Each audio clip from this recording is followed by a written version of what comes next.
जय हिंद प्यारे बच्चों, क्या हाल चाल है आप सबका। उम्मीद है आप अच्छे से होंगे और अपनी पढ़ाई कर रहे होंगे। तो आज हम लोग यहाँ पर एकत्रित हुए हैं डिस्कस करने के लिए आपका FST टेस्ट नंबर 16। और आज हम लोग केमिस्ट्री के फर्स्ट 25 क्वेश्चन यानी कि 51 to 75 मैं करूँगा और आगे आपको सर कराएंगे। तो सबसे पहले हमारे डॉक्टर SP सिंह सर का मिशन, अब पढ़ने का अधिकार सबको, डॉक्टर बनने का अधिकार भी सबको। इसी मिशन के तहत हम लोग ये सारे YouTube लेक्चर्स आप लोग के लिए लेके आते रहते हैं। और अब हम डिस्कशन स्टार्ट करते हैं। हमारे सामने फर्स्ट क्वेश्चन है जो आज आपने टेस्ट दिया होगा। बताइएगा कमेंट बॉक्स में कि कैसा लगा टेस्ट पेपर, क्या इसमें हम लोग और इम्प्रूवमेंट कर सकते हैं। हम लोग हमेशा यही सोचते हैं कि आप लोग को ज़्यादा से ज़्यादा टेस्ट पेपर के माध्यम से कैसे फ़ायदा मिले। आज हम लोग डिस्कस कर रहे हैं FST नंबर 16। यहाँ पर दिया हुआ है विच of the following is correct, और मुझे 3 ऑप्शन में अलग अलग इंक्रीजिंग डिक्रीजिंग ऑर्डर दिए प्रॉपर्टी के बारे में, और कंपैरिजन करना है H2 प्लस और H2 माइनस के बारे में। तो चलिए पहले तो हम लोग H2 प्लस के बारे में समझ लेते हैं, क्योंकि यहाँ पर हम देख रहे हैं stability, bond order, anti bonding electron के बारे में दिया गया है। और stability, bond order, anti bonding electron molecular orbital theory के कॉन्फ़िगरेशन से हम लोग निकालते हैं। तो H2 प्लस में देखो H के पास 1 इलेक्ट्रॉन होता है, H2 के पास 2 इलेक्ट्रॉन होंगे, प्लस चार्ज आ गया तो 1 इलेक्ट्रॉन होगा।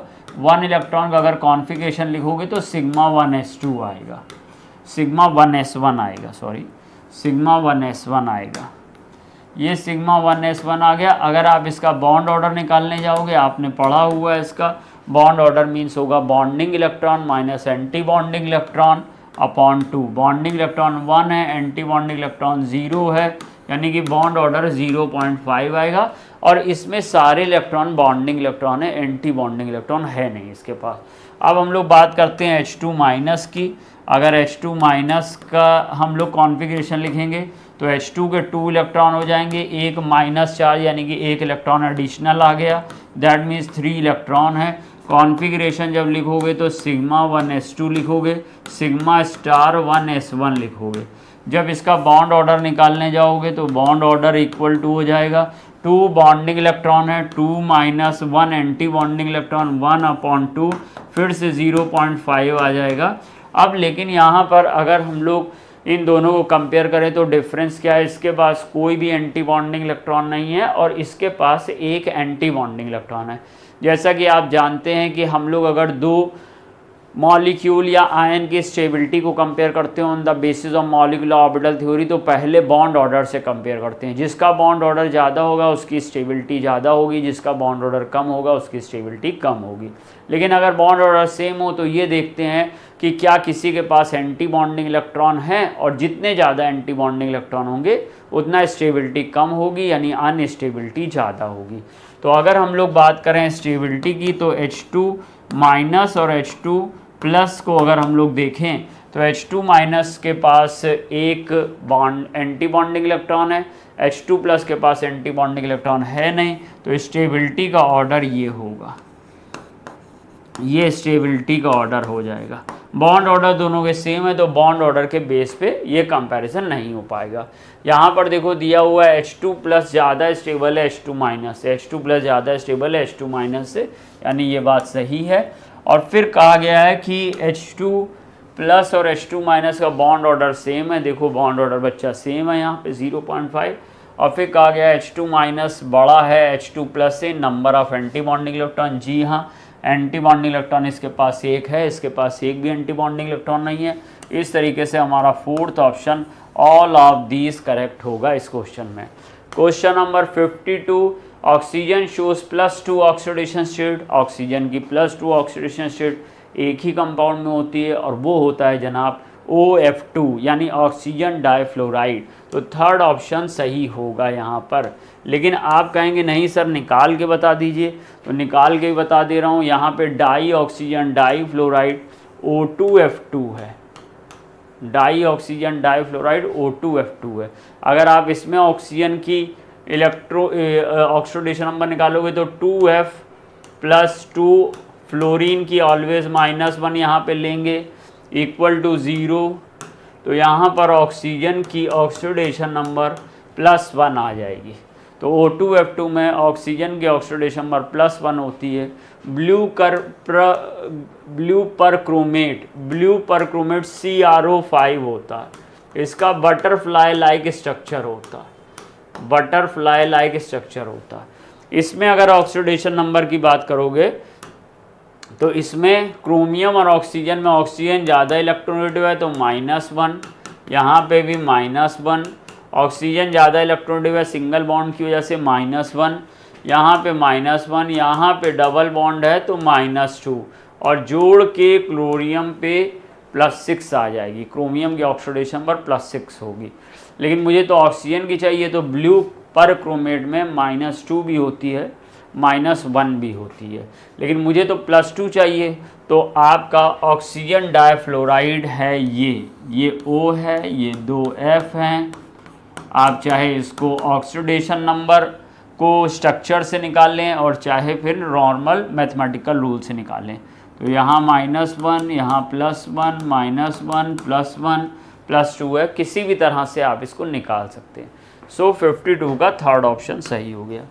53 में कौन वेरिएबल ऑक्सीडेशन स्टेट शो नहीं करता है? देखो जिंक तो आप जानते हो, जिंक हमारा सेकेंड B ग्रुप का या फिर ग्रुप 12 का मेंबर है, और इसकी ऑलवेज +2 होती है। एक पॉइंट आपने पढ़ा है कि D ब्लॉक के एलिमेंट की वेरिएबल ऑक्सीडेशन स्टेट होती है, लेकिन साथ में ये भी पढ़ा होगा छोड़ के 12th ग्रुप को और ग्रुप 3 को। 12th ग्रुप में हमेशा +2 होती है, जैसे Zn की +2 होगी, कैडमियम की +2 होगी, +3 नहीं होगी। और स्कैंडियम, टाइटेनियम, वेनेडियम, इनमें अगर हम लोग कंपेयर करेंगे तो स्कैंडियम की +3 रहती है, टाइटेनियम की +4 +3 दोनों हो सकती है।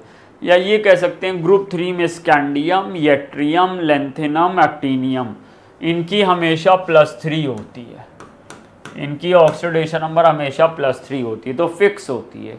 अब जहाँ तक बात रही थोरियम की, तो थोरियम एक एक्टिनॉइड है, फर्स्ट मेंबर ऑफ एक्टिनॉइड है, तो थोरियम की ऑक्सीडेशन नंबर +4 फेमस होती है, क्योंकि इसके लास्ट में जो कॉन्फ़िगरेशन होता है, कॉन्फ़िगरेशन D2S2 होता है, तो इससे इलेक्ट्रॉन ईजिली निकल जाते हैं और इनकी एनर्जी डिफरेंस बहुत कम होता है, तो +4 होती है। हालांकि लेंथेनाइड एक्टिनॉइड की +3 भी होती है, हालांकि थोरियम का एक कॉम्प्लेक्स कंपाउंड होता है, ऑर्गेनोमेटलिक कंपाउंड, उसमें +1 भी होती है, लेकिन ये बहुत रेयर पाई जाती है, तो इसको हम लोग यहाँ कंसीडर नहीं कर रहे हैं। +3 को भी कंसीडर नहीं कर रहे हैं, हाईली अनस्टेबल होती है। और दूसरी खास बात है, क्योंकि हम लोग पेपर NCERT बेस्ड बनाते हैं और NCERT के डेटा को फॉलो करते हैं, तो NCERT में थोरियम की ऑक्सीडेशन नंबर केवल +4 दी गई है, और ये +1 और +3 का कोई जिक्र नहीं किया गया। इस तरह से हम ये मानेंगे कि थोरियम की भी फिक्स है और वेरिएबल नहीं है। इस तरह से हमारा आंसर कौन सा हो जाएगा? 4th। हालांकि कुछ बच्चे ये सोच रहे होंगे कि नहीं थोरियम में तो सर +3 भी होनी चाहिए थी, हाँ, लेकिन NCERT ने +3 नहीं दिया, ऐसे तो +1 भी कुछ ऑर्गेनोमेटलिक कंपाउंड में होती है, इसलिए हम NCERT के डेटा को फॉलो करते हुए इसकी फिक्स मान रहे हैं, तो यहाँ पे +4 हो जाएगा और 4th ऑप्शन मेरा 53 का करेक्ट हो जाएगा। अब बात करते हैं 54 में, K2Cr2O7 हमें बनाना है और ये क्रोमाइट ओर से बनता है। अब क्रोमाइट ओर क्या है बच्चा? क्रोमाइट ओर है FeCr2O4। ये FeCr2O4 असल में कैसे बनता है? ये FeO से बनता है, Cr2O3 से बनता है, ये दो चीज़ों से मिलकर बनता है। तो FeOCr2O3 में Fe की ऑक्सीडेशन नंबर देखो, आयनाइज करो तो यहाँ पे आ जाएगा +2, क्रोमियम की ऑक्सीडेशन नंबर निकालोगे आ जाएगा +3। मुझसे पूछ रहा है कि in the preparation of K2Cr2O7 chromite ore is used, find out oxidation number of metal present in chromite ore, तो +2 और +3 आ रहा, यानी कि फर्स्ट ऑप्शन आ जाएगा। 54 का फर्स्ट ऑप्शन हम लोग कर लेंगे। क्वेश्चन नंबर 55 पे आते हैं। 55 में ऑक्सीडेशन नंबर H2H2O8 में सबको पता है ऑक्सीडेशन नंबर +6 होती है, आपने देखते ही मार दिया होगा, फर्स्ट ऑप्शन है। H2SO8 में हमारी सल्फर की ऑक्सीडेशन नंबर +6 होगी। इसको हम लोग स्ट्रक्चर से भी निकाल सकते हैं और इसको हम लोग ये भी जानते हैं कि इसके अंदर पर ऑक्साइड लिंकेज है। मान लीजिए ये इसका स्ट्रक्चर होता, ये देखिए ये स्ट्रक्चर है इसका, H2SO8 का ये स्ट्रक्चर है। जो बच्चों ने नहीं देखा वो देख लें, वैसे तो बहुत इजी है, मैक्सिमम लोग जानते होंगे। और इसमें हम लोग इलेक्ट्रॉन नेगेटिविटी के डिफरेंस के बेस पे ऑक्सीडेशन नंबर निकालते हैं। देखो O और S में O ज़्यादा इलेक्ट्रोनेगेटिव है तो इलेक्ट्रॉन इधर शिफ्ट होगा, तो इस पर -1 आएगा, इस पर +1 आएगा। यहाँ पर डबल बॉन्ड है तो डबल बॉन्ड पे हाई इलेक्ट्रोनेगेटिव -2, लो इलेक्ट्रोनेगेटिव को +2, -2 +2।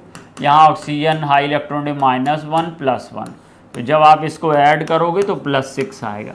और सेम पैटर्न यहाँ पे होगा, इसलिए ऑक्सीडेशन नंबर +6 मानी जाएगी। सो अभी यहाँ पर देखो 2 पर ऑक्साइड लिंकेज हैं। अगर नॉर्मल कैलकुलेट करोगे, H की +1 मान लिया, O की -2 मान लिया, तो +7 आने लगेगी सॉल्व करके, जो गलत है। +7 पहली बात तो सल्फर 6th ग्रुप का एलिमेंट है, तो maximum oxidation state group number के बराबर होती है, तो +6 से ज़्यादा नहीं हो सकती। तो +7 अगर किसी ने निकाला तो गलत हो जाएगा। और +7 ऑप्शन में भी नहीं दिया। जो हमारा क्वेश्चन पेपर सेटर है वो भी बहुत समझदार है, उन्होंने +7 नहीं दिया। On hydrolysis of SiCl4। अब SiCl4 की हाइड्रोलिसिस कैसे होती है, ये देखिए सर, ये SiCl4 है। जब वाटर के कांटेक्ट में लाते हैं तो 2 वाटर के मॉलिक्यूल इस तरीके से इससे अटैच हो जाते हैं, कोऑर्डिनेट बॉन्ड के थ्रू अटैच हो जाते हैं। और ये यहाँ से हमारा HCl रिमूव हो जाएगा, यहाँ भी मान लीजिए हमारा HCl रिमूव हो जाएगा, और मुझे एक इंटरमीडिएट मिल जाएगा Si, और यहाँ पर मेरे पास आ जाएगा Si। देखो यहाँ से OH बच गया तो इस पे OH जुड़ा रहेगा, यहाँ पे भी OH आ जाएगा, और यहाँ पर अभी 2 Cl बचे हुए हैं। फिर से इस पे 2 वाटर आके ऐड हो जाएंगे। मान लो हमने इस पे 2 वाटर ऐड कर दिए, जैसे यहाँ पे ऐड किया था। फिर से 2 HCl रिमूव हो जाएंगे, 2 HCl रिमूव हो जाएंगे, तो मुझे ये मिल जाएगा SiOH4। और यहाँ SiOH4 तो कहीं नहीं दिया हुआ है, ये दिया है सर, 1/3 ऑप्शन में दिया हुआ। लेकिन आगे थोड़ा सा और देख लेते हैं। अगर हम लोग ने इसको हीट कर दिया, तो इसमें पॉसिबिलिटी 2 तरह की होती है। एक तो बहुत लेस पॉसिबिलिटी ये होती है कि ये यहाँ से, जैसे एक कार्बन पे आप लोग जानते हो ना, एक कार्बन पे 2 OH ग्रुप स्टेबल नहीं होते बिकॉज स्टेरिक रिपल्शन इफेक्ट लगता है, ऐसे एक सिलिकॉन पे भी 2 OH स्टेबल तो हैं लेकिन थोड़े से कम स्टेबल हैं। तो ये यहाँ पर ये वाटर रिलीज़ हो जाएगा। जब वाटर रिलीज़ हो जाएगा तो ये मिल जाएगा SiOH डबल बॉन्ड O, यानी कि बन गया H2SiO3। तो देखिए ये भी दिया। अब जब ये 2 ऑप्शन हो गए तो ऑल ऑफ दीज तो समझ में आने लगा, तो 4th वाला ऑप्शन हो जाएगा। लेकिन क्योंकि जैसा बताया है कि यहाँ पर जो Si डबल बॉन्ड O है वो बहुत अनस्टेबल होता है, इसलिए इसके बनने की संभावना बहुत रेयर होती है। तो ये तो ना भी डालते तो भी हमारा काम चलता, मीन्स ये रेयर है, बहुत रेयर है ये। अगर ये ना भी डालते तो काम चलता, लेकिन अभी चलो डाल दिया तो और पॉसिबिलिटी देखते हैं। और पॉसिबिलिटी क्या होती है कि ये जैसे SiOH4 बन गया। अब जब हम इसको हीट करेंगे तो हीट करने पर ये अपने बगल वाले SiOH4 से वाटर निकाल देगा, ये ऐसे वाटर निकाल देगा। ऐसे यहाँ पर इसके बगल में एक होगा, वो वाटर निकाल देगा, यहाँ से भी वाटर निकल जाएगा, यहाँ से भी वाटर निकल जाएगा। तो इस तरीके से एक पॉलीमेरिक स्ट्रक्चर बन जाएगा SiO। अगर आप NCERT पढ़ेंगे तो वहाँ दिया हुआ।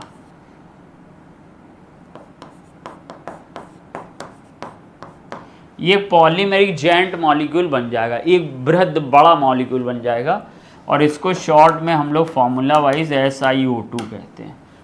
सो ये भी बन जाएगा, तो ये बनेगा, ये बनेगा, ये बहुत कम बनेगा, ऑल ऑफ दिस कर दिया तो 56 का फोर्थ हो जाएगा on hydrolysis of SiCl4। Bond angle की बात की गई है, CF4 SCCl4 CBr CI4, ये गलत दिया हुआ है बिकॉज यहाँ पे हाइब्रिडेशन सर sp3 है कार्बन का और कोई भी लोन पेयर ऑफ इलेक्ट्रॉन नहीं है। जब sp3 हाइब्रिडेशन और सेंट्रल एटम पे लोन पेयर ऑफ इलेक्ट्रॉन ना हो तो बॉन्ड एंगल 109.5 होता, तो इन सब में बॉन्ड एंगल 109.5 होगा भाई। यहाँ तो बढ़ता हुआ दिखाया बाबू, तो गलत हो गया, इक्वल होना चाहिए था। अब बात करते हैं NO2 plus NO2 minus NO2। बहुत बार आपने क्वेश्चन पढ़ा है, जो NO2 प्लस है उसका स्ट्रक्चर ऐसे होता, ये NO2 प्लस है बच्चा। अब sp हाइब्रिडेशन है, बॉन्ड एंगल 180 है। जहाँ तक बात कर रहे हैं NO2 माइनस की, तो ये NO2 माइनस है, ये सर देखिए NO2 माइनस है। इसमें sp2 हाइब्रिडेशन है और बॉन्ड एंगल 120 डिग्री के नियर है, या लेस देन 120 समझ लो, क्योंकि लोन पेयर होने की वजह से लेस देन 120, लेस देन 120 है। ये तो NO2 माइनस हो गया। और एक हमारा आता है NO2, ये सबने केस पढ़ा होगा, ये NO2 इस तरीके का स्ट्रक्चर इसका होता है। एक तो दो डबल बॉन्ड है, इनके बीच में हाईली रिपल्शन लगेगा, और ये सिंगल इलेक्ट्रॉन है, तो ये single electron in double bond को नीचे प्रेस नहीं कर पाएगा, इसलिए ये हालांकि बॉन्ड इसका हाइब्रिडेशन sp2 होता, बट बॉन्ड एंगल 132 डिग्री होता, 132 डिग्री, जो बहुत बड़ा है, क्योंकि यहाँ पे मल्टीपल बॉन्ड का रिपल्शन हो रहा है। इस तरीके से मुझे यहाँ पर देखने में ये समझ में आ रहा है कि NO2 माइनस से NO2 बड़ा है। जी हाँ, बड़ा है, ये 180 डिग्री है, ये 120 से कम है, और NO2 माइनस से NO2 भी बड़ा है क्योंकि 132 डिग्री है, तो ये सेकंड ऑप्शन सही हो गया। जहाँ तक बात करें H2S की, तो H2S में बॉन्ड एंगल 92 डिग्री होता है, NH3 में बॉन्ड एंगल 107 डिग्री होता है, PH3 में बॉन्ड एंगल 93 डिग्री होता है।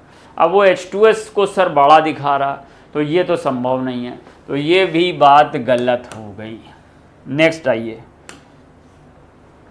विच of the following overlap give sigma bond. तो S ऑर्बिटल जैसे कि हाइड्रोजन है, ये S और S से मिलकर बनता है तो सिग्मा बॉन्ड बनता है। S और P जैसे HF है, HF बॉन्ड, यहाँ पर S होता है और F का P ऑर्बिटल मिलता है, सिग्मा बॉन्ड मिलता है। A और B तो हो ही गए। sp3 जैसे कि ये देखिए, ये एथेन है, ये देखिए सर एथेन है, एथेन का एग्जांपल ले लीजिए। ये यहाँ पे sp3 हाइब्रिडेशन है, यहाँ भी sp3 हाइब्रिडेशन है, देखिए इसके बीच में सिग्मा बॉन्ड बना। इसका मीन्स ये हुआ कि A के बीच में, B के बीच में, C के बीच में, यानी A B C तीनों ऑप्शन में आपके सिग्मा बॉन्ड बनेंगे, कोई डाउट नहीं होना चाहिए। 1 मोल ऑफ CH4 कंटेन, लिख रहा 6.02 इंटू 10⁻23 एटम्स ऑफ हाइड्रोजन। गलत हो गया सर जी। देखिए 1 मोल CH4 में 4 मोल H हैं, ये तो आप बात मानते होंगे, H एटम है 4 मोल, और 1 मोल होता है 6.023 इंटू 10⁻23 H के। इसका मीन्स है 24 इंटू 10⁻23 H एटम होना चाहिए। ये सर कह रहे हैं 6 इंटू 10⁻23 है, जो गलत है। फिर कह रहे हैं 4 gram atom of hydrogen. Gram atom का मीन्स होता है सर मोल, और यहाँ पर देखो 4 मोल H एटम लिखा हुआ है। ग्राम के जस्ट बगल में एटम आ जाए तो वो ग्राम एटम मिल के मोल होता है, वो वेट नहीं होता। कुछ बच्चे इसको वेट समझ रहे होंगे तो गलती कर जाएंगे, तो ये सही लिखा हुआ है। 1 मोल CH4 4 ग्राम एटम हाइड्रोजन रखता है। फिर कह रहा है कि कितने मॉलिक्यूल ऑफ CH4 होंगे, तो 1 मोल CH4 में 6.02 इंटू 10⁻23 मॉलिक्यूल ऑफ CH4 होंगे। लेकिन यहाँ तो 1.81 पता नहीं कहाँ से ले आए, तो गलत कर दो। फिर कह रहा 3 ग्राम ऑफ कार्बन होंगे। तो 1 मोल CH4 में सर मेरे देखिए बच्चा पार्टी, 1 मोल CH4 में 1 मोल कार्बन है। 1 मोल CH4 में 1 मोल कार्बन है। 1 मोल कार्बन बराबर होगा 12 ग्राम के, यानी कि उसके मोलर मास के बराबर, उसके एटॉमिक मास के बराबर। यहाँ 3 ग्राम ऑफ कार्बन लिखा है, गलत हो गया। आंसर सबकी सहमति से सेकंड कर दिया गया। What is the weight by volume percentage of solution in which 7.5 gram of KCl dissolve in 100 ml? बताइए। इस क्वेश्चन में कुछ है ही नहीं, आप तो देख के बहुत खुश हो गए होंगे। आपको वेट बाय वॉल्यूम परसेंटेज निकालना। तो डेफिनेशन जानते हो, weight by volume percentage means 100 ml में कोई भी चीज़ कितने ग्राम प्रेजेंट है, और वो बता ही रहा है खुद कि 100 ml में 7.5 ग्राम प्रेजेंट है। तो आपको कुछ करना ही नहीं है, 7.5% होगा, 7.5%।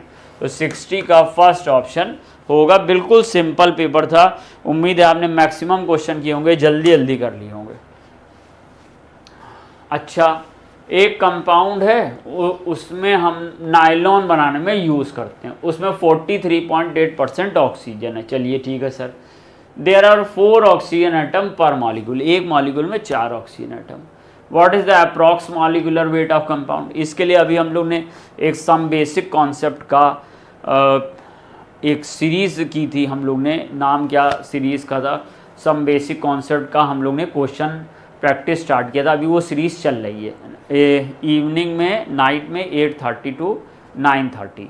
अब उस सीरीज़ में मैंने आपको कराया था इस तरह का क्वेश्चन कि जब कभी परसेंटेज किसी एटम का दिया हो या पूछा हो उससे रिलेटेड कोई बात, तो एक फॉर्मूला होता है। नहीं भी अगर पढ़ा है तो आप यहाँ देख लीजिएगा, ज़रूरी नहीं कि आप उस सीरीज़ को जाके देखें, आप यहाँ से भी समझ सकते हैं। परसेंटेज ऑफ एनी एलिमेंट निकाला जाता है, उस एलिमेंट का एटॉमिक वेट रखिए, उस एलिमेंट की एटॉमिसिटी रखिए, दैट मीन्स 1 मॉलिक्यूल में नंबर ऑफ एटम, फिर 100 से मल्टीप्लाई करिए और फिर मॉलिक्यूलर वेट से डिवाइड करिए। अब इस इक्वेशन में सर आप देखो 1 2 3 4 वेरिएबल है। आपको क्वेश्चन में 3 का डाटा देगा, चौथे का मांगेगा। चाहे तो आपसे एटॉमिसिटी पूछ सकता है, मॉलिक्यूलर वेट बताएगा, एटॉमिक वेट बताएगा, परसेंटेज बताएगा, या फिर आपको फॉर्मूला गिवन करेगा। फॉर्मूला जैसे पूछ ले Na2SO4 में सोडियम का परसेंटेज कितना होता है, तो सोडियम का एटॉमिक वेट मालूम, सोडियम के एटॉमिसिटी 2 मालूम, मॉलिक्यूलर वेट Na2SO4 का निकाल लेंगे। आज हमें क्या क्या गिवन है और क्या मांग रहा है? हमसे कह रहा 43.8% ऑक्सीजन है, एटॉमिक वेट ऑक्सीजन का 16 होता है। कह रहा कि एक मॉलिक्यूल में 4 ऑक्सीजन एटम प्रेजेंट हैं इंटू 100 मोलर मास या मॉलिक्यूलर वेट आपको निकालना है सर। तो मॉलिक्यूलर वेट निकालने जाइए, मॉलिक्यूलर वेट ये हो जाएगा 6400, 16 4 जा 64 होता है ना, देख लेना भाई, चेक कर लेना, अपॉन 43.8।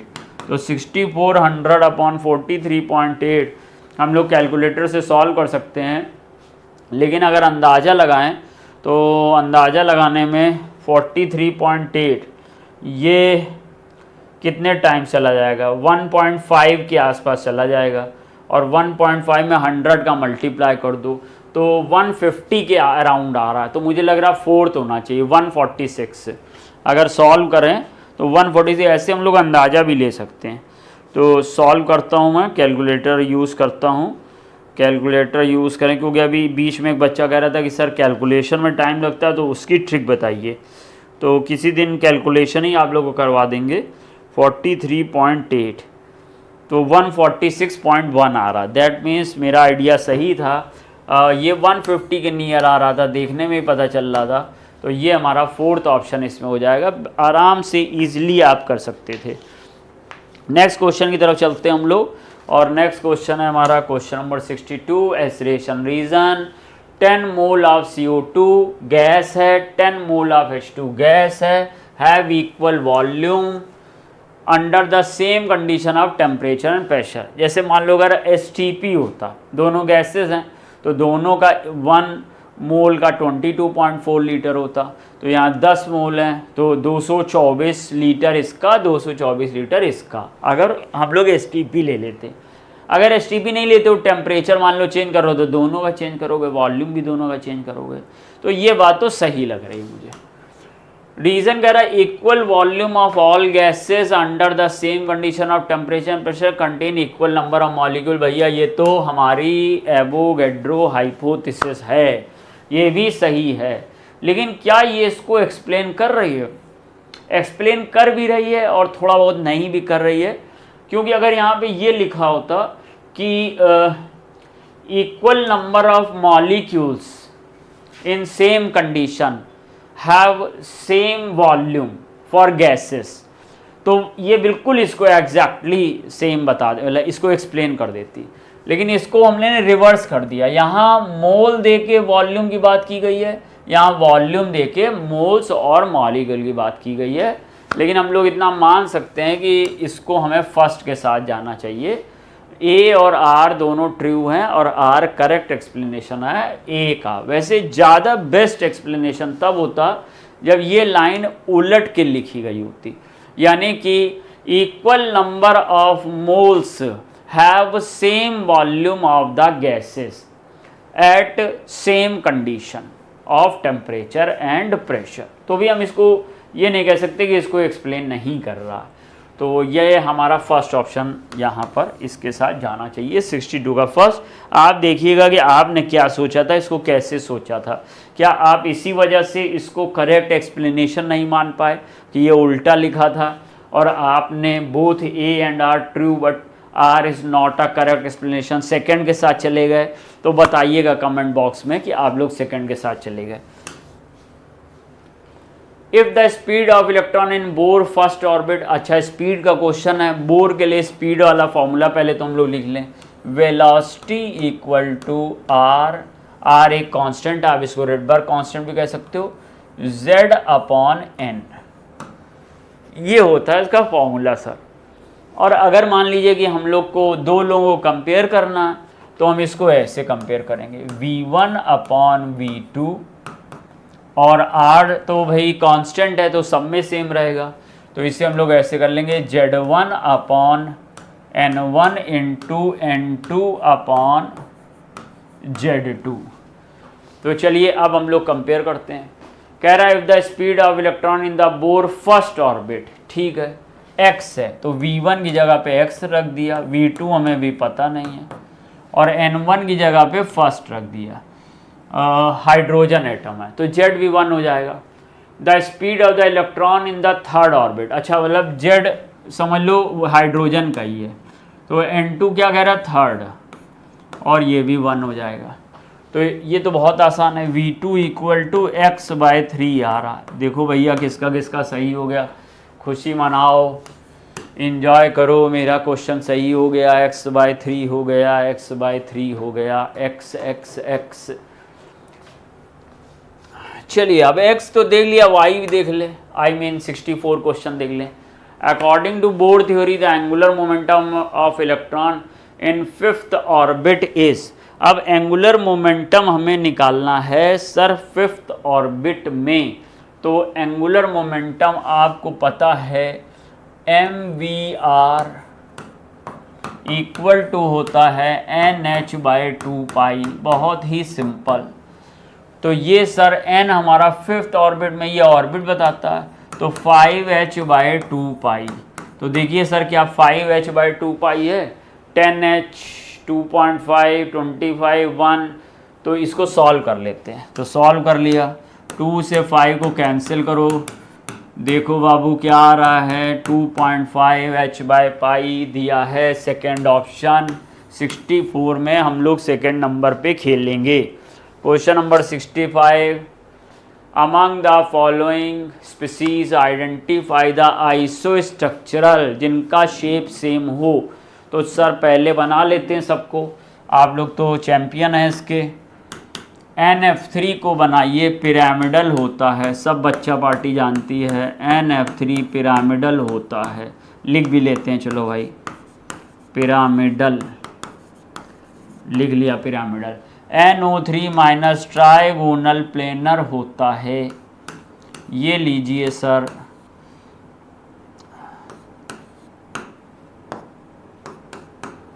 ये NO3 माइनस है, ये हमारा ट्राइगोनल प्लेनर है, sp2 हाइब्रिडाइजेशन वाला।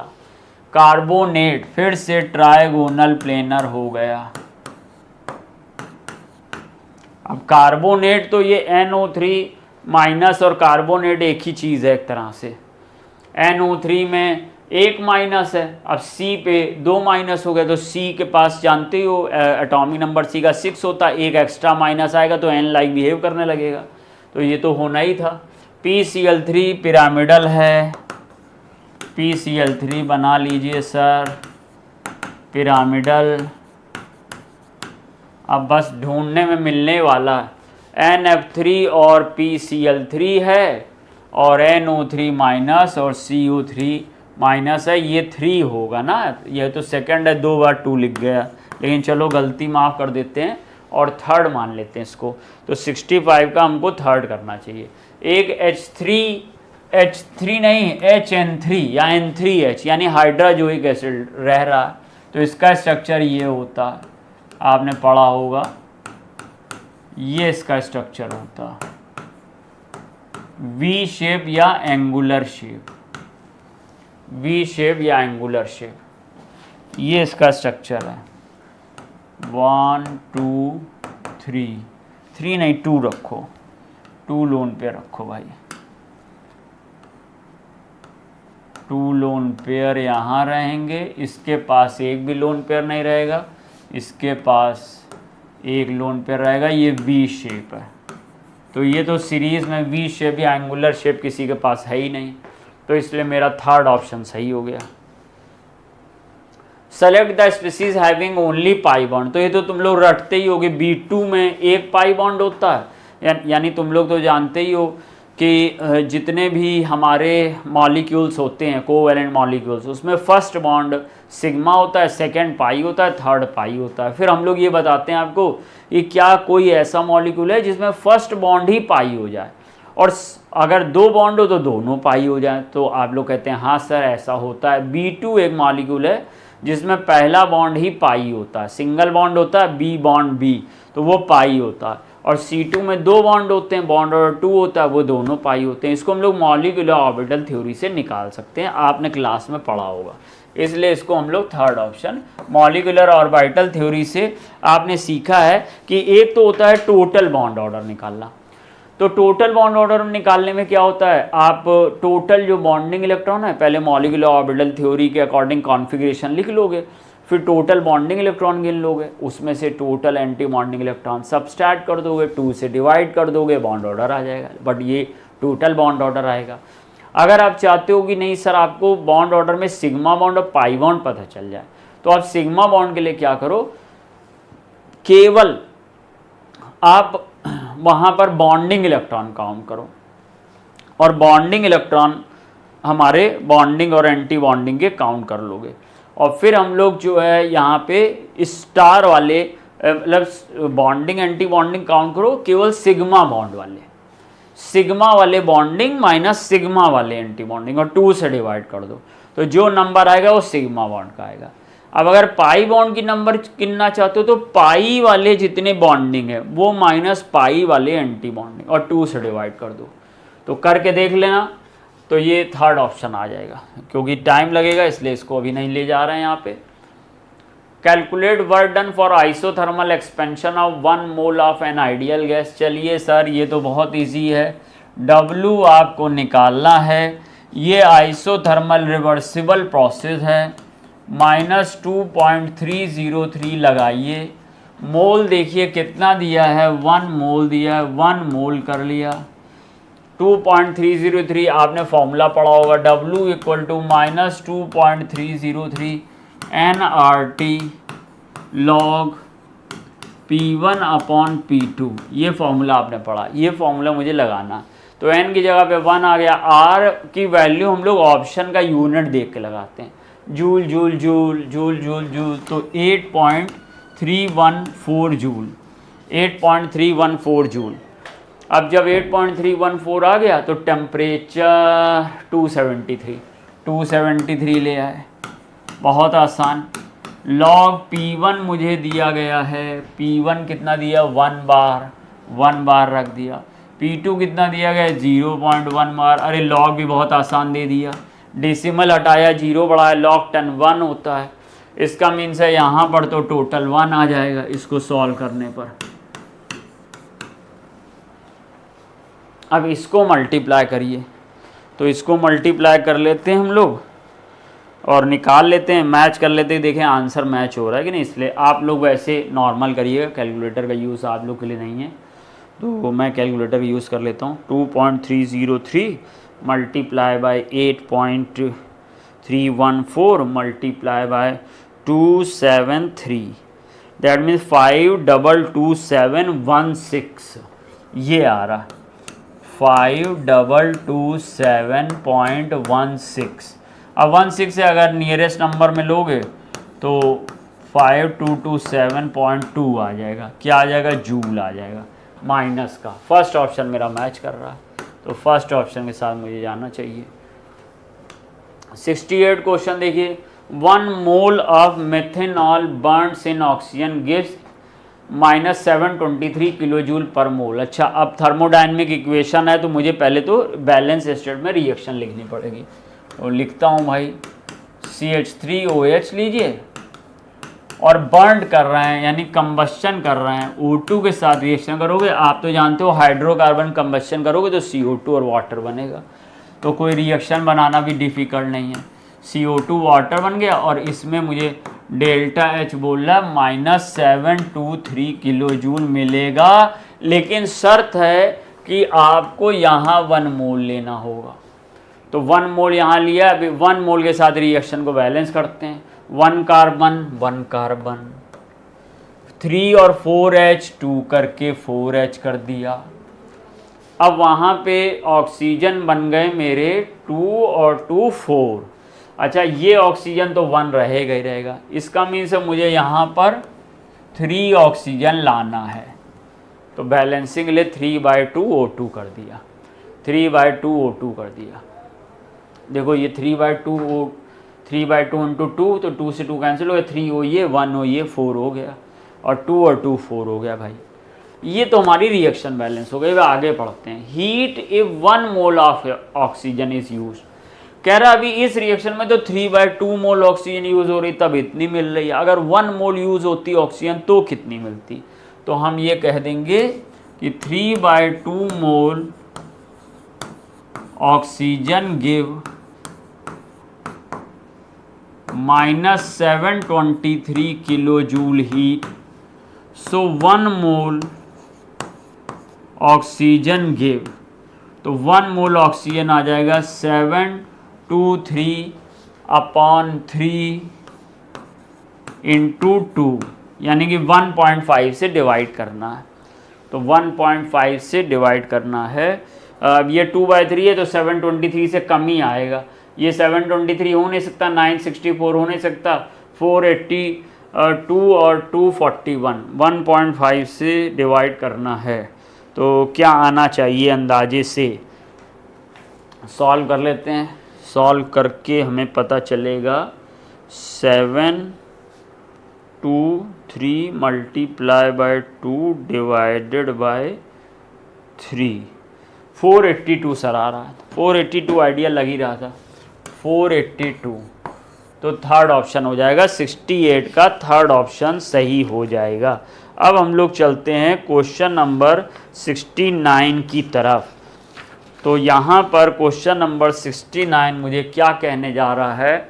एक रिएक्शन दी गई है, इसका Kc दिया गया है, Kp मांगा गया। चलिए सर, Kp मांगा है तो हम लोग को equation Kp equal to KCRT delta Ng निकालना पड़ेगा। केवल डेल्टा N नहीं, डेल्टा Ng। तो डेल्टा एन जी पहले निकाल लेता हूँ यहाँ पर।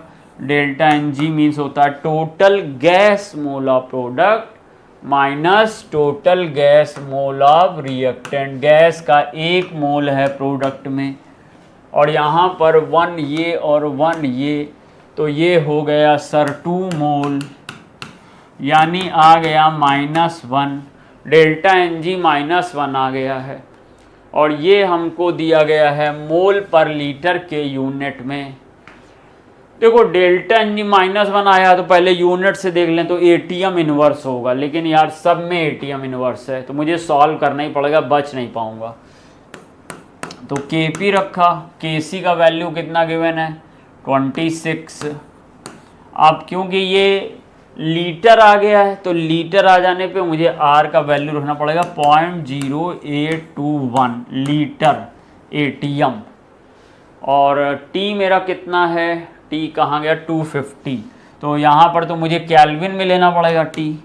250 अगर जल्दी में रख दिया तो फंस जाऊँगा, तो 273 ऐड कर लूँ तो 3 7 5 12 और 523 ले लिया और पावर -1 कर दी। अब -1 है तो इसको डिनोमिनेटर में ले जाते हैं और फिर सॉल्व करते हैं। तो 26/0.0821 इंटू 523, तो ये हम लोग इसको 0.08 भी ले सकते हैं। 0.08 अगर ले लेंगे तो यहाँ पे पॉइंट हटा दें तो 2600 आ जाएगा और 8 इंटू 523,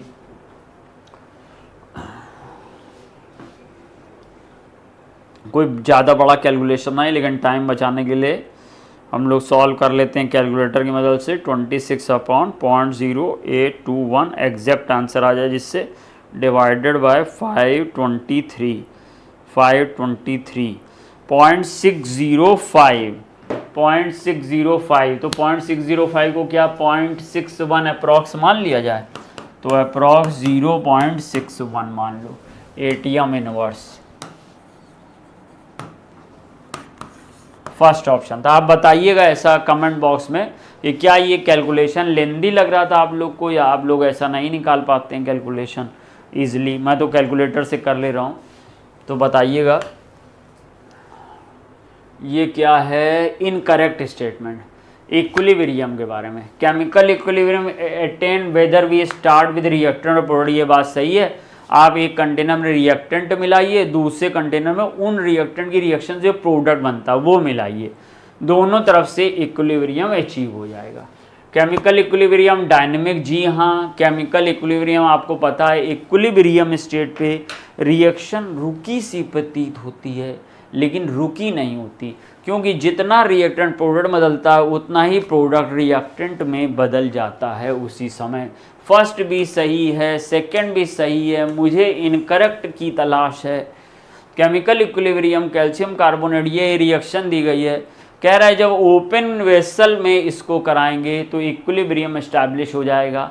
ये बात बिल्कुल सही नहीं सर, क्योंकि ये सॉलिड है, ये तो कंटेनर में नीचे बैठ जाएगा। ये CO2 है सर, ये गैस वेपराइज हो जाएगी, उड़ जाएगी, और अगर कंटेनर ओपन होगा तो ये वापस लौट के नहीं आएगी। CO2 निकल गई तो रिएक्शन वापस कैसे हो पाएगी, इसलिए ये गलत है। At equilibrium the concentration of each of the reactant and product becomes constant, ये भी बिल्कुल सही है। इक्विलिब्रियम पे रेट ऑफ फॉरवर्ड और बैकवर्ड बराबर होता है और कंसंट्रेशन ऑफ रिएक्टेंट और प्रोडक्ट रिमेन कांस्टेंट होता है। बराबर हो भी सकता है, नहीं बराबर हो सकता, तो ये सही था, मुझे इनकरेक्ट तलाश था, तो तीसरा ऑप्शन हो गया 70 का। 71 एलिल, चलिए लिख लेते हैं एलिल को पहले, CH2 double bond CH CH2, ये सर एलिल है मेरा, ये एलिल है CH2 CH CH2।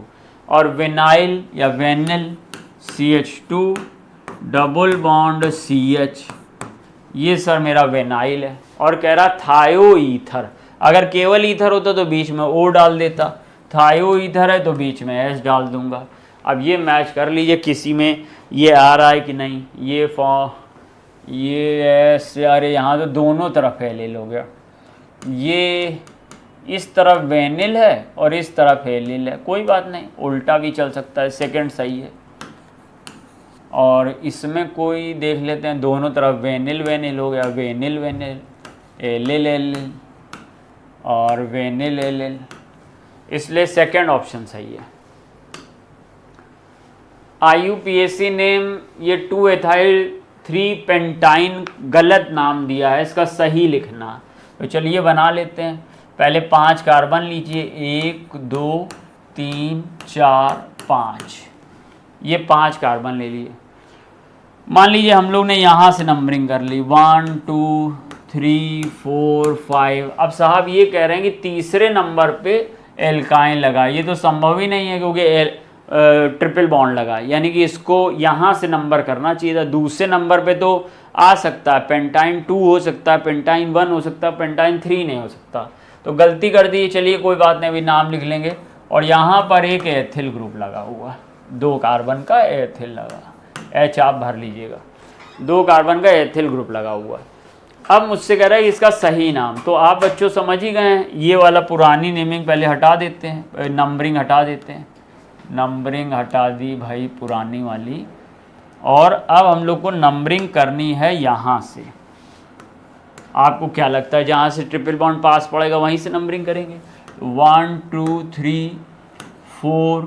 अब इधर जाओगे तो 5 ही कार्बन की चेन मिलेगी, अगर ऊपर चले जाओ, किसी ने रोका तो है नहीं, तो 6 कार्बन की चेन मिल जाएगी। दैट मीन्स 4 पे हमारा एक मिथाइल ग्रुप है। तो सबसे पहले ढूंढो कहाँ 4 मिथाइल है। फर्स्ट में 4 मिथाइल है और कहीं नहीं, लेकिन नन ऑफ दीज भी है, तो पूरा नाम चेक कर लेते हैं। तो 4 पे मिथाइल है, 6 कार्बन है, हेक्स है और हेक्स 4 आयन, तो ये तो गड़बड़ हो गया, 2 आयन चाहिए। अरे 4 पे मिथाइल, ये तो 3 पे मिथाइल है, ये है 4 पे मिथाइल, 4 पे मिथाइल है, हेक्स आयन 2, यानी कि थर्ड वाला सही होगा। तो 72 का हम लोग को थर्ड ऑप्शन करना है। नेक्स्ट क्वेश्चन की तरफ जाते हैं। 73, ज्योमेट्रिकल आइसोमेरिज्म किसमें होगी? सब जानते हैं ब्यूटीन 2 में ज्योमेट्रिकल आइसोमेरिज्म होती है। बहुत सिंपल सा ये क्वेश्चन है। ये देखो, ये हमने ट्रांस डेरिवेटिव लिखा है, ये सिस डेरिवेटिव होता, अगर ये ऐसे होता ब्यूटीन 2 तो ये सिस डेरिवेटिव होता। इस तरीके से मेरा फर्स्ट ऑप्शन करेक्ट होगा। ब्यूटीन 1 में टर्मिनल डबल बॉन्ड है, वहाँ पे 1 CH2 है, ये होगा नहीं, एल्केन में होगा नहीं, प्रोपीन में होगा नहीं सर। और 74 क्वेश्चन, मोस्ट स्टेबल कार्बोकैटायन। तो मोस्ट स्टेबल कार्बोकैटायन देखिए, ये 3 डिग्री है, इसकी संभावना थी।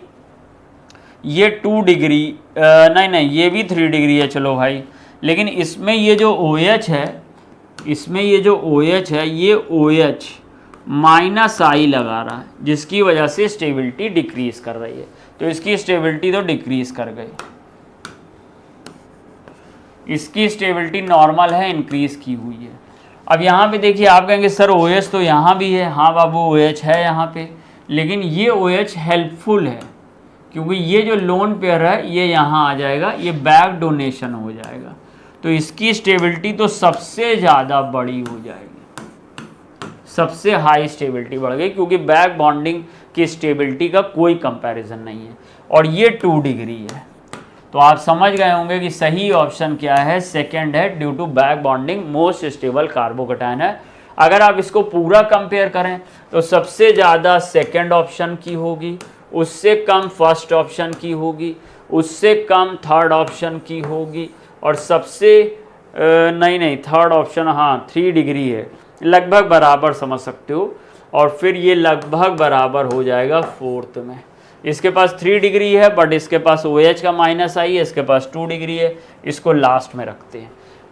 अब देखिए हमारे पार्ट का लास्ट क्वेश्चन है, बहुत आसान। हाइपर कॉन्जुगेशन सबसे ज़्यादा किस में स्टेबलाइज कर रहा? तो ये देखिए, ये हमारे पास ये कार्बन है और ये यहाँ पे डबल बॉन्ड है, और इसके पास 3 अल्फा H है, और ये जो डबल बॉन्ड है इसको स्टेबलाइज कर रहा है 2 अल्फा H। इसको देखिए स्टेबलाइज कर रहा है 0 अल्फा H, और इसको स्टेबलाइज कर रहा है 1 अल्फा H।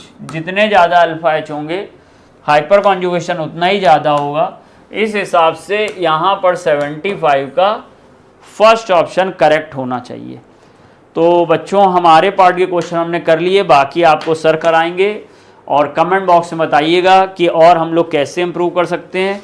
थैंक यू, फिर मिलूँगा नेक्स्ट किसी डिस्कशन में। थैंक यू बच्चों। नमस्कार सभी लोगों को, मैं उपेंद्र सर, केमिस्ट्री फैकल्टी। तो हम लोग डिस्कस करने जा रहे हैं FST टेस्ट 16 का 76 क्वेश्चन। देखिए क्या लिखा हुआ आपका है। Pure methane can be produced by, लिखा हुआ आपका Wurtz reaction, Colway electrolytic method, soda lime decarboxylation, reduction of alkene with H2।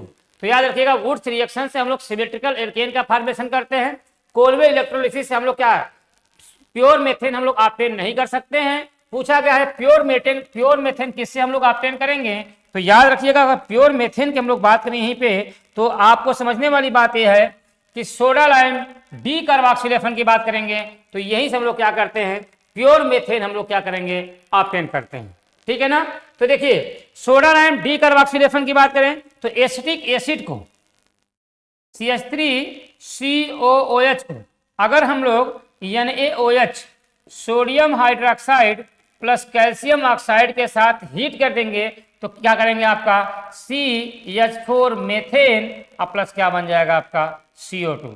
तो यहां से शुद्ध मेथेन हम लोग क्या करते हैं, ऑब्टेन करते हैं सोडा लाइम डीकार्बोक्सिलेशन से। ठीक है ना। चलिए अगला क्वेश्चन बात करते हैं 76 क्वेश्चन पे। Position of double bond in alkene can be identified by bromine water, ammoniacal silver nitrate solution, ozonolysis. तो याद रखिएगा डबल बॉन्ड इन एल्कीन का हम लोग बोले आइडेंटिफाई कैसे करेंगे, तो याद रखिएगा ओजोनोलिसिस से करते हैं। ब्रोमीन वाटर की बात करेंगे तो क्या बोलेंगे, अनसेचुरेशन ऑफ एल्केन की बात करते हैं, उसमें हम लोग ब्रोमीन वाटर को हम लोग क्या करते हैं, अनसेचुरेशन करेंगे। अमोनिकल सिल्वर नाइट्रेट की बात करेंगे तो यहाँ पे क्या होता है, 1 एल्काइन को 2 एल्काइन में डिफ्रेंशिएट करने का काम करता है। तो क्या होगा आपका ओजोनोलिसिस का क्या होगा, बेस्ट ऑप्शन हो जाएगा डबल बॉन्ड इन एल्कीन में आइडेंटिफाई करने के लिए। ठीक है ना। 78 क्वेश्चन की बात करें, देखिए क्या दिया आपका, 2 ब्यूटाइन क्या बोलेंगे, 2 ब्यूटाइन को अगर X सिस एल्कीन बन रहा है, ट्रांस एल्कीन बन रहा है, तो याद रखिएगा अगर सिस एल्कीन बनेगा तो यहाँ पे X क्या होता है आपका, याद रखिएगा PD ऑन कैल्शियम कार्बोनेट से सिस एल्कीन का फॉर्मेशन होता है। और अगर ट्रांस एल्कीन की बात करेंगे तो सोडियम ऑब्लिक लिक्विड अमोनिया होता है, यहाँ से ट्रांस एल्कीन का फॉर्मेशन होता है। इसी को हम लोग क्या बोलते हैं, बिर्च रिडक्शन। क्या बोलेंगे, बिर्च BIRCH बिर्च रिडक्शन। और PD ऑन कैल्शियम कार्बोनेट क्या होता है आपका, लिंडलार कैटलिस्ट होता है। तो क्या होगा आपका सेकेंड इज यहाँ पे राइट आंसर आपका हो जाएगा। 79 देखिए क्या दिया आपका है, इसका बेंजीन की अगर ओजोनोलिसिस कराएं Zn/H2O के साथ तो प्रोडक्ट क्या बनेगा। तो याद रखिएगा अगर ओजोनोलिसिस कराएंगे तो यहाँ पे आप इसको ब्रेक कर दीजिए, यहाँ पे इसको आप ब्रेक कर दीजिए तो क्या बन जाएगा आपका 3 मोल, यहाँ बन जाएगा CHO हो जाएगा। इसी को हम लोग क्या बोलते हैं, 3 मोल ग्लाई ऑक्जल हो जाएगा। तो क्या होगा आपका थर्ड इज यहाँ पे क्या होगा, राइट आंसर आपका हो जाएगा। ठीक है ना, प्रोडक्ट में आपका यही बनेगा। आइए बात करते हैं हम लोग हैं 80 क्वेश्चन पे। देखिए लिखा हुआ है distinction in pentene 1 and pentyne 1। तो याद रखिएगा फिर वही क्वेश्चन आ गया क्या, अमोनिकल सिल्वर नाइट्रेट सोल्यूशन की बात करेंगे, यहीं से हम लोग क्या बोलेंगे, पेंटीन 1 एंड पेंटाइन 1 को हम लोग क्या करेंगे, डिफ्रेंशिएट करने का काम करता है। तो थर्ड इधर यहाँ पे क्या होगा आपका राइट आंसर हो जाएगा। बोला गया क्या यहाँ पे 0.01 molarity solution of glucose in water freezing at 0.0186 degree Celsius. A 0.1 molarity solution of KCl in water will freeze at temperature. यहाँ पे याद रखिएगा ग्लूकोज की बात करेंगे तो क्या होता है आपका नॉन इलेक्ट्रोलाइट होता है, और अगर नॉन इलेक्ट्रोलाइट होगा तो आपका क्या होगा, आयन में डिसोसिएट नहीं होता है। और KCl की बात करेंगे तो क्या होगा आपका इलेक्ट्रोलाइट होता है, और इलेक्ट्रोलाइट होगा तो क्या होगा आपका K+ और Cl- आयन में डिसोसिएट हो जाएगा। अगर आयन देखो I/C जिसका ज्यादा उसका फ्रीजिंग पॉइंट उतना कम होगा, और कम होगा तो उसी पे क्या होगा आपका फ्रीज हो जाएगा। मीन्स बोल सकते हैं जो ये आपका फ्रीजिंग टेम्परेचर दिया हुआ था इससे क्या होगा आपका कम पे क्या होगा आपका फ्रीज हो जाएगा आपका वाटर, ठीक है ना।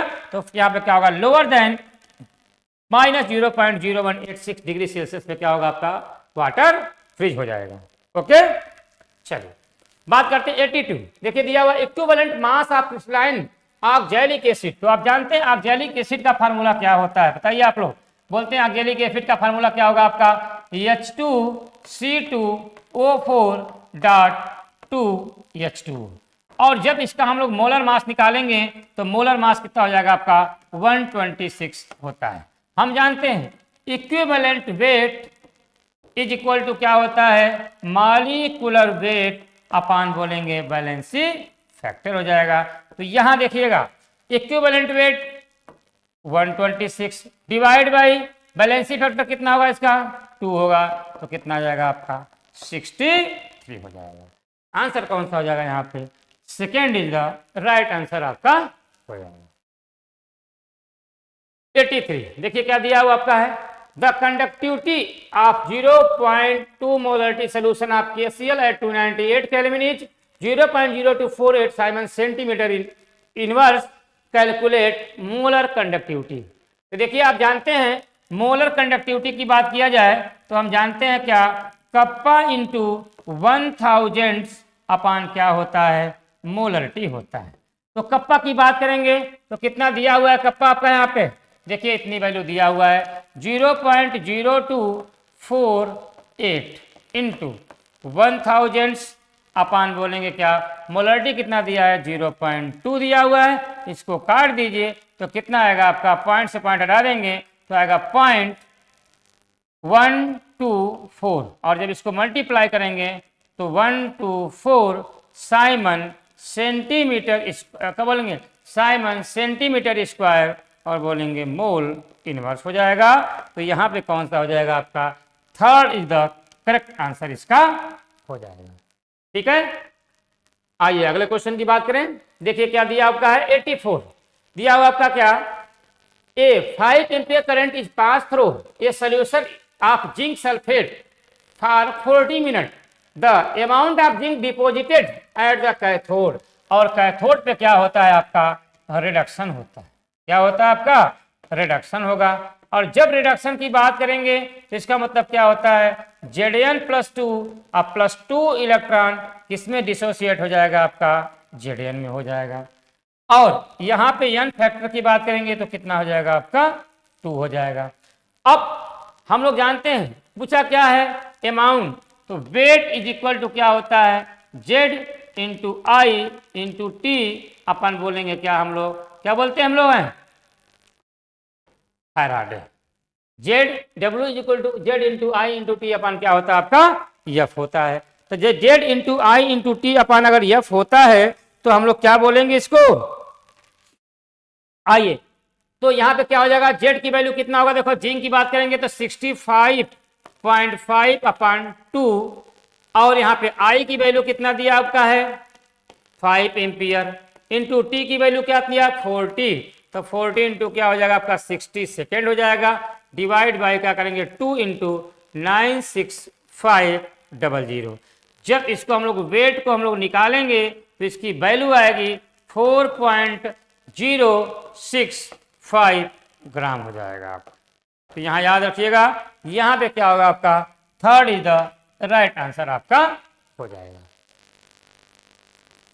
अगले क्वेश्चन की बात करें देखिए क्या दिया आपका है in first order reaction the concentration of reactant decrease from first order reaction है तो देखो यहाँ पे 0.8 मोलरिटी से अगर 0 किसमें जा रहा है 4 मोलरिटी में और इसका टाइम टी हाफ की वैल्यू दिया हुआ आपका है 15 मिनट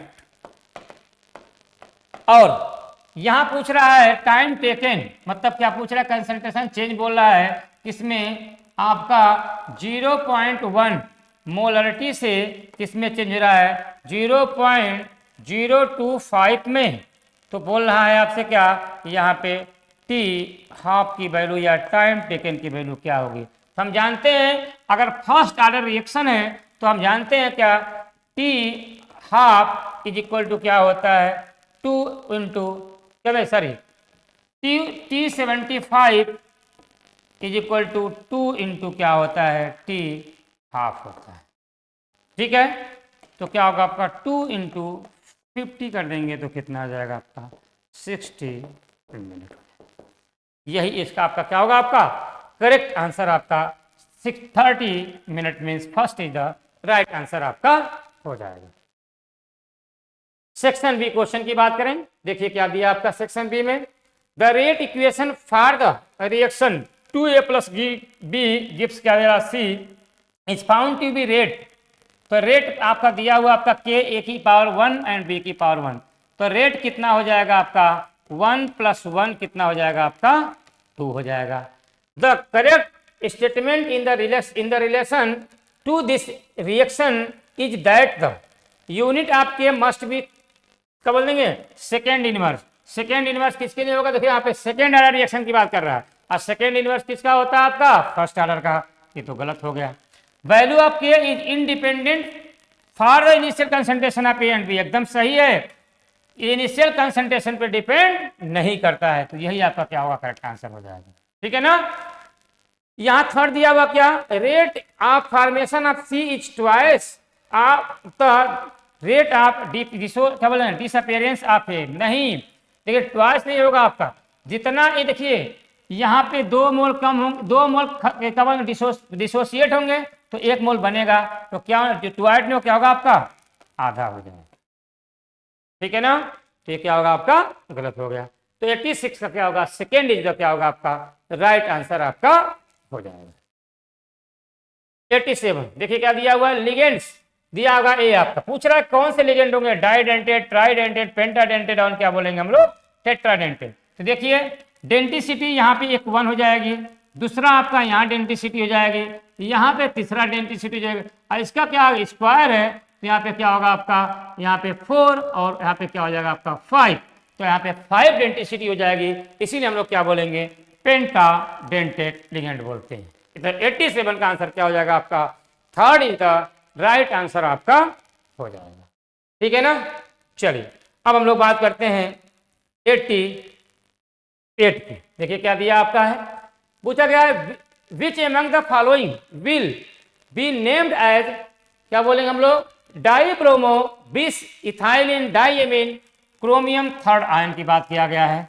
तो देखो आप बोलेंगे डाईब्रोमो bis ethylene chromium third ion, यही आपका क्या होगा आपका करेक्ट आंसर आपका हो गया, क्योंकि क्रोमियम पे प्लस का 3 चार्ज इसी पे आएगा। यहाँ पे कहीं पर भी देखो डाईब्रोमो बिस इथाइलिन नहीं दिया हुआ है, तो ये भी तो सब गलत हो गया, ये आपका क्या होगा आपका 88 का first answer is the right answer आपका हो जाएगा। 89 which of the following is expected to have highest stability. तो अगर हाईएस्ट स्टेबिलिटी की बात करेंगे तो जहां पर चिलेट फॉर्मेशन होता है उसकी स्टेबिलिटी ज्यादा होती है। चिलेशन जहां पे चिलेशन फॉर्मेशन होगा वहां पे बोलेंगे उसकी स्टेबिलिटी क्या होती है ज्यादा होती है, तो fourth is the right answer होगा, यहाँ पे चिलेशन फॉर्मेशन हो जाएगा, इसीलिए इसकी स्टेबिलिटी क्या होती है आपकी ज्यादा हो जाएगी। ठीक है, 90 देखिए क्या दिया आपका benzoyl chloride on reduction with H2PdBSO4। तो बेंजोइल क्लोराइड का फार्मूला क्या होता है C6H5COCl। जब इसकी रिएक्शन हम लोग कराएंगे किसके साथ H2PdBaSO4 के साथ, तो क्या बन जाएगा बेंजल्डिहाइड आपका बन जाएगा आपका CHO, इसको बोलते हैं बेंजल्डिहाइड।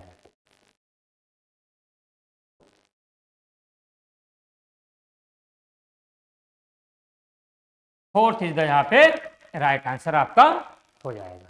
ठीक है, चलिए अब हम बात करते हैं 91 की। देखिए क्या दिया हुआ RX plus NaOH ROH plus NH बन रहा है। तो देखिए यहाँ पे एक X है, यहाँ पे OH है, एक न्यूक्लियोफाइल दूसरे न्यूक्लियोफाइल को रिप्लेस करेगा, इसको हम लोग क्या बोलेंगे the above reaction is classified as nucleophilic substitution reaction बोलते हैं। ठीक है ना, फर्स्ट इज द यहाँ पे राइट आंसर हो जाएगा।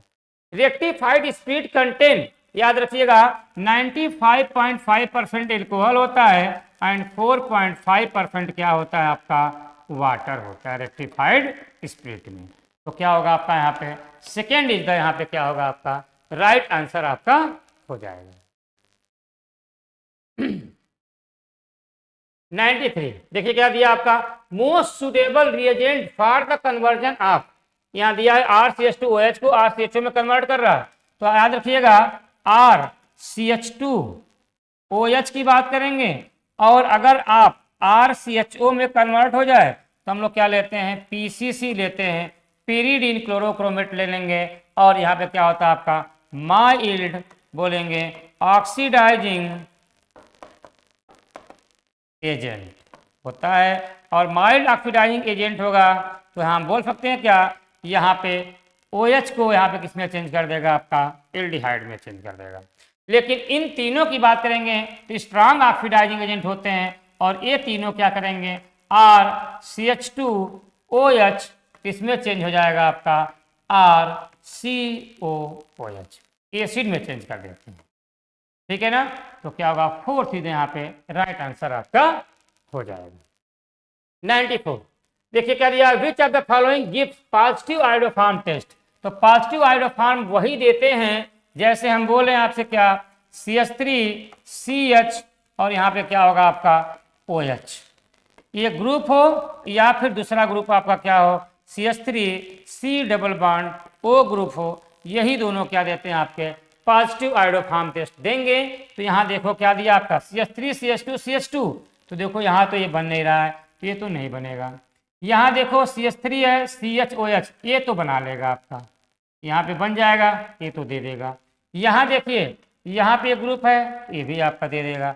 यहाँ देखो कि तो देखो यहाँ पे देखो यहाँ पे दिया हुआ आपका, तो देखो क्या होगा आपका यहाँ पे देखो CH3 सॉरी इसको हम ऐसे देखें, यहाँ पे CH3 यहाँ पे ये ग्रुप हो तो क्या होगा आपका ये भी क्या देगा आपका आयोडोफॉर्म टेस्ट दे देगा। लेकिन यहाँ फेनिल ग्रुप है इसीलिए यहाँ पे क्या देगा आपका देखो यहाँ पे क्या होगा आपका ये ग्रुप ही नहीं है तो क्या होगा आपका ये आपका आयोडोफॉर्म टेस्ट नहीं देगा। तो फर्स्ट एंड फिफ्थ नहीं देंगे, mean second third and fourth क्या देंगे आपका पॉजिटिव आयोडोफॉर्म टेस्ट आपका दे देंगे। 95 देखिए क्या दिया द रिएक्शन ऑफ एसिटाल्डिहाइड, मतलब बोलेंगे CH3CHO plus acetone CH3C double bond O CH3 से पूछ रहा है प्रेजेंस ऑफ डाइल्यूट एल्कली, मतलब बोलेंगे अगर डाइल्यूट अगर हम लोग एल्कली ले लें तो याद रखिएगा यहाँ पे 4 प्रोडक्ट पॉसिबल होंगे।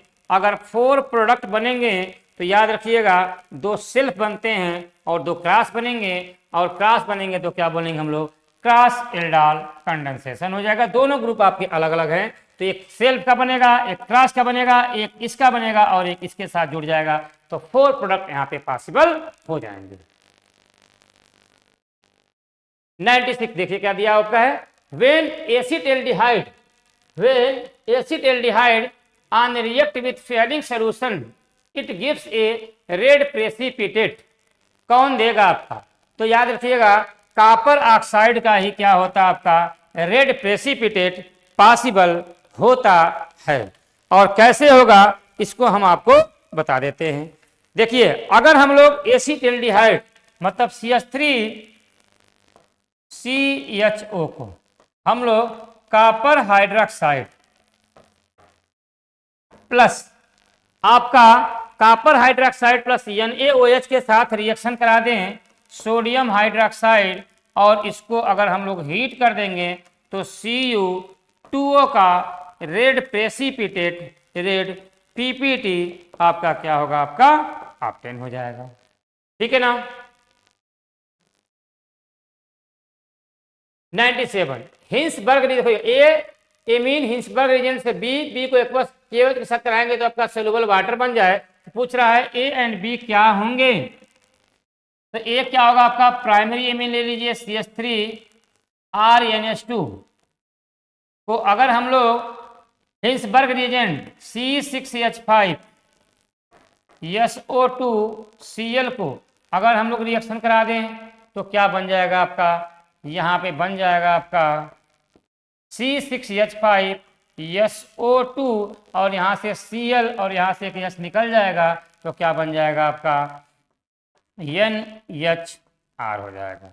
और जब इसको हम लोग एक्वस KOH के साथ रिएक्शन करा देंगे तो फिर क्या होगा आपका, यहाँ से OH यहाँ से H निकल जाएगा, तो क्या बन जाएगा आपका यहाँ पर C6H5 क्या हो जाएगा SO2 बोलेंगे हम लोग N, यहाँ पे क्या होगा आपका NR और क्या होगा आपका K हो जाएगा K प्लस, और यहाँ पे क्या होगा आपका R माइनस हो जाएगा।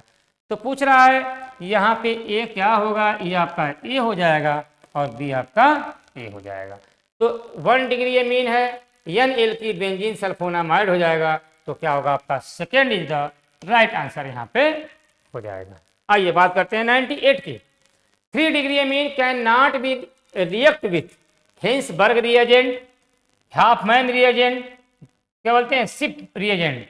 इन तीनों से हम लोग क्या बोलेंगे 3 डिग्री एमीन का रिएक्शंस नहीं कराते हैं, और जब नहीं कराएंगे तो क्या होगा आपका किसी के साथ रिएक्शन नहीं होंगी, तो इसका मतलब क्या होगा आल तीनों से हम लोग 3 डिग्री एमीन का हम लोग रिएक्शन नहीं कराएंगे। ठीक है ना, प्रोडक्ट पॉसिबल यहाँ पे नहीं होंगे आप। 99 maximum and minimum electronegativity in group 13 की बात किया गया है। तो मैक्सिमम किसका होता है याद रखिएगा, एल्यूमिनियम का होता है, सॉरी बोरान का होता है मैक्सिमम, और एल्युमिनियम का क्या होता है आपका मिनिमम होता है। तो यहाँ पे हो जाएगा 4th is the right answer, आपको लर्न करना पड़ेगा। ठीक है ना, बोलिए। आइए बात करते हैं हम लोग हैं 100 क्वेश्चन की। विच of the following is not correct. तो देखिए हम जानते हैं फ्रॉम लेफ्ट टू राइट जाएंगे तो आप जानते हैं क्या आयनाइजेशन एंथैल्पी क्या होती है, इंक्रीज होती है, and from top to bottom जाएंगे तो क्या होता है आपका आयनाइजेशन एंथैल्पी क्या होती है, डिक्रीज होती है। तो अगर हम लोग बात करें क्या, यहाँ देखो क्या दिया आपका सिलिकॉन फास्फोरस सल्फर क्लोरीन, तो फास्फोरस का ज्यादा है, क्यों, ड्यू टू हाफ फील्ड की वजह से। ये तो आपका सही हो गया। सेकेंड पूछेगा तो जो सीक्वेंस दिया हुआ आपका सल्फर का ज्यादा हो जाएगा, ये आपका सही है ड्यू टू हाफ फील्ड की वजह से। यहां बात करेंगे क्या आपका दिया आपका है silicon phosphorus sulphur chlorine third ionisation enthalpy, ये भी आपका सही है। तो सभी क्या देखो नॉट करेक्ट मतलब सभी सही हैं, तो क्या होगा आपका सभी करेक्ट है, कोई भी इनकरेक्ट आपका नहीं है। तो ये रहे हमारे 100 के क्वेश्चन क्या आएंगे आपके, 4th ऑप्शन आपका सही है। तो ये हमारे रहे 76 से 100 क्वेश्चन जिसको हमने डिस्कस किए हैं। तो अगले टेस्ट की बात करेंगे हम लोग, तो याद रखिएगा सबसे पहले बात याद रखिएगा आप लोग कि FST 16 की बात करेंगे तो आप लोगों के मार्क्स बहुत अच्छे होंगे, क्योंकि क्वेश्चन आपके इजी थे, कंसेप्चुअल थे, NCERT बेस्ड थे।